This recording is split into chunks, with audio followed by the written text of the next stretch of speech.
Et voilà mes chers élèves, bonjour, on se retrouve encore une autre fois pour découvrir tous ensemble une nouvelle leçon d'expression écrite. La leçon est d'écrire un animal. Alors, on va commencer par observer l'image que vous avez devant vous et écouter attentivement le texte qui accompagne bien sûr cette image. Observez l'image bien. Je lis le texte. Le panda géant est un mammifère de la famille des ursidés qui se caractérise par une corpulence assez volumineuse. En effet, cet animal pèse entre 80 et 125 kg pour une taille moyenne de 1,65 m. Il possède le pelage noir et blanc. La femelle est généralement plus petite que le mâle.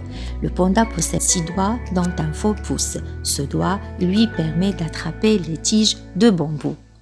Très bien, mes chers élèves. Alors, on passe à la rubrique « Je comprends ». Ma première question est la suivante. De quel animal parle-t-on dans ce texte? Je reviens au texte et je reviens bien sûr à l'image. Observez bien l'image. C'est un animal, d'accord? Très bien. Alors, c'est quel animal? Comment s'appelle cet animal? Très bien, très bien. C'est le panda. Très bien, le panda géant, ça veut dire un animal qui est plus grand, qui a une taille plus grande. Est un mammifère. Vous connaissez bien sûr les animaux qui appartiennent à la famille des mammifères. Les mammifères, ce sont les animaux dont les femelles allaitent leurs bébés. D'accord? Et quand on dit la famille des ursidés, ça veut dire comme l'ours.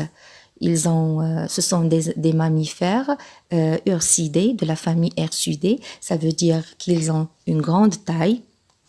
D'accord? Alors, et c'est ce qu'on a déjà expliqué juste à côté. On a dit des ursidés qui se caractérisent par une corpulence. Quand on parle de la corpulence, on parle de la taille qui est plus grande, le corps qui est plus grand. D'accord? Et on a dit ici, assez volumineuse. Ça veut dire qui est plus grande. En effet, cet animal pèse entre 80 et 125 kg. Ici, on parle de son poids. Donc, c'est un animal qui pèse un poids qui est très lourd pour une taille moyenne de 1,65 m.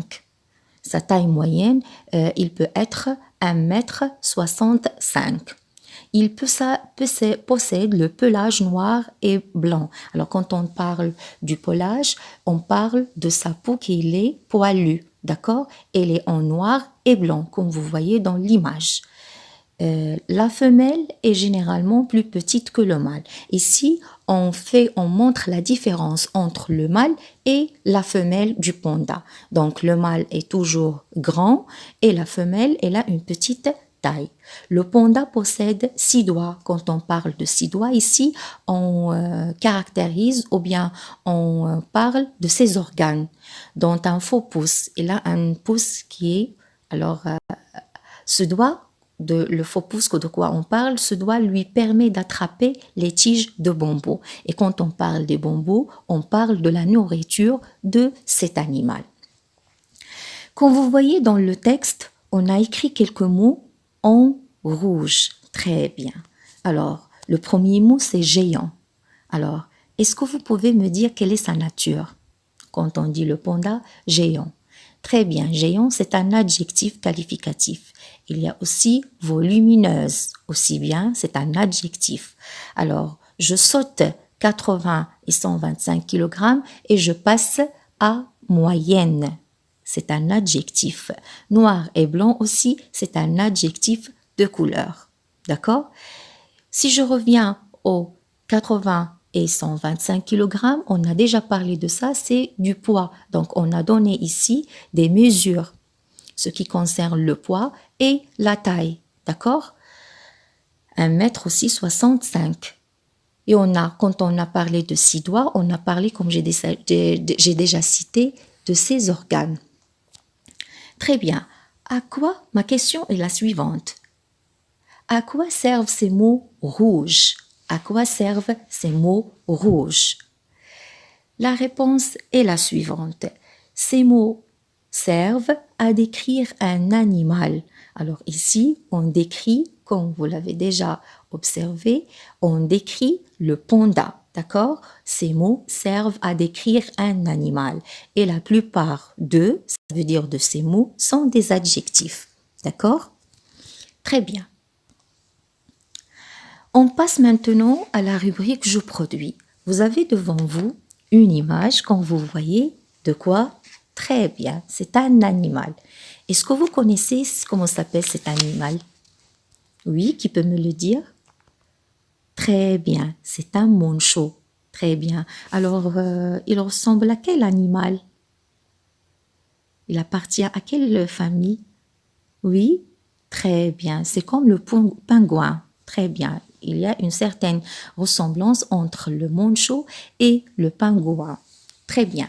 Alors, comme j'ai déjà dit, vous avez ici, juste à côté de cette image, un texte qu'on doit compléter, d'accord? Pour compléter la description d'un animal. Je lis la consigne. Je complète ce paragraphe par la tête allongée, le ventre, ailes, jaune, mer et nager. Très bien. Alors, je lis le texte. Le manchot est un oiseau marin qui a un corps de forme. Alors, comment est la forme de son corps? De couleur noire sur le dos et sur quoi encore? Avec une marque, regardez bien, il y a une toute petite marque au niveau du cou. C'est de quelle couleur? Tandis que est blanc. Quelle est la partie qui est blanche dans le corps du manchot? Il est muni de quoi? Qui sont plates et rigides, qu'il utilise pour faire quoi? Pour quelle action? Bien qu'il ait des ailes, le manchot est incapable de... Alors, vous connaissez, les oiseaux, normalement, ils ont des ailes. Et qu'est-ce qu'ils font avec leurs ailes? Oui, alors, pour se déplacer, ils volent. Mais est-ce que le cas du manchot, il vit la plupart du temps en... Où est-ce qu'il vit la plupart du temps? Où est-ce qu'il vit? Ou à proximité de la mer et des courants froids. J'espère que vous avez bien trouvé la réponse d'après mes explications. Le texte que vous avez devant vous, bien sûr, est en train de décrire cet animal.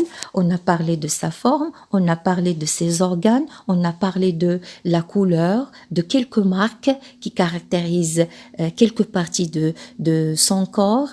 On a parlé aussi de ses actions, comment se déplace-t-il, à quoi servent ses organes, et ainsi de suite, et bien sûr, où vit-il.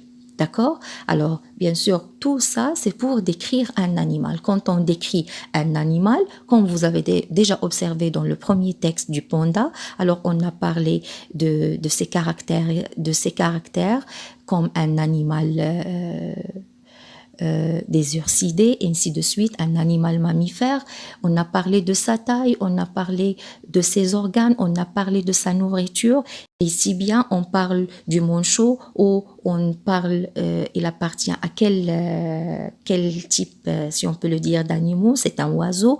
Alors c'est quel type d'oiseau? C'est un oiseau marin. On a parlé de son corps, la forme de son corps. On a parlé de la couleur de son dos et son ventre, sa tête, où vit-il, et ainsi de suite.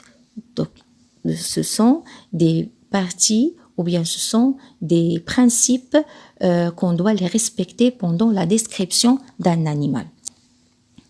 On passe maintenant à la correction, mes chers élèves. Suivez avec moi. Voilà le texte et la correction. Le manchot est un oiseau marin qui a un corps de forme, comment? Allongé. Pardonnez-moi, alors c'était un problème de frappe, alors je n'ai pas marqué le mot allongé avec le violet comme les autres réponses. Donc, la forme du corps du manchot est allongée, d'accord? De couleur noire sur le dos, regardez son dos, il est noir, et la tête aussi, d'accord? On complète ici par la tête, avec une marque, une toute petite partie qui est jaune, donc au niveau du cou. Tandis que le ventre, regardez comment il est blanc. Il est muni de 2 ailes plates. D'accord? On parle ici de ses ailes et rigides qu'il utilise pour nager. Donc ici, il utilise ses ailes pour nager, non pour voler. C'est ce qu'on va expliquer ici. Bien qu'il ait des ailes, le manchot est incapable de voler. D'accord? Même s'il a des ailes, comme les autres oiseaux, alors il est incapable, il ne peut pas voler.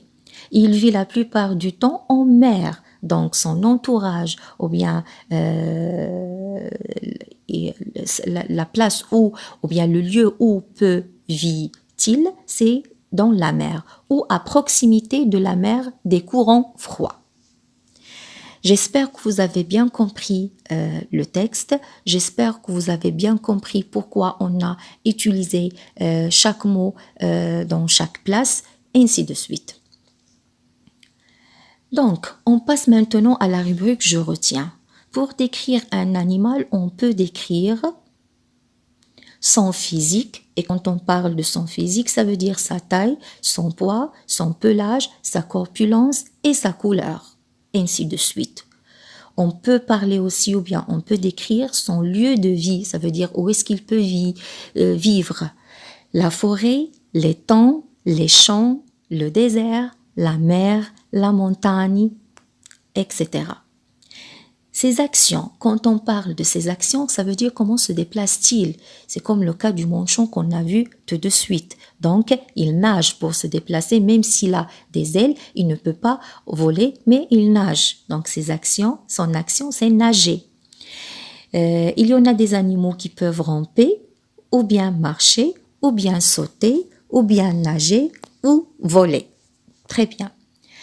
Et aussi, on doit décrire sa nourriture. Ça veut dire de quoi se nourrit-il. Alors, il y en a les animaux qui se nourrissent de l'herbe, et ce sont des animaux herbivores, des animaux qui se nourrissent de la viande, et ce sont des animaux carnivores, ou les deux. Ça veut dire des animaux qui se nourrissent de l'herbe et aussi de la viande. Et on peut dire que ce sont des animaux omnivores. Donc, en utilisant les adjectifs, les pronoms et les synonymes pour éviter les répétitions pendant la description d'un animal. Ici, mes chers élèves, il y a encore une autre image. C'est pour vous donner encore un autre exemple pour décrire un animal. L'animal que vous voyez devant vous, c'est quoi? Très bien, c'est un lapin. Donc, écoutez bien. Pour décrire cet animal, on a choisi de dire c'est un animal, il est noir, pardon, c'est un lapin, il est noir et blanc, il a 2 longues oreilles, il a des yeux noirs et des moustaches courtes, il a une petite queue, il saute et il mange des carottes. Donc, on a parlé d'abord c'est quel animal? C'est le lapin. On a parlé de sa couleur, la couleur de son pelage, noir et blanc. On a parlé de quelques organes, ce sont les oreilles, aussi bien les yeux. Alors les oreilles du lapin sont longues, les yeux sont noirs, il a des moustaches qui sont courtes et aussi bien une toute petite queue. Alors, on dit ici il saute, donc on a parlé de son action. Alors, comment se déplace-t-il? Et on a dit, il mange des carottes. On a parlé aussi de sa nourriture. Deuxième exemple, vous voyez ici un chat. D'accord? C'est pour le décrire, alors on a choisi de dire c'est un chat. Donc, on déclare d'abord c'est quel animal? C'est un chat. Il est grand. D'accord? Il est blanc et gris. On a parlé de sa couleur. Il a les yeux bleus. On a parlé de ses yeux et la couleur de ses yeux. Il est très mignon et sympa. Il aime les sardines. On a parlé ici de sa nourriture.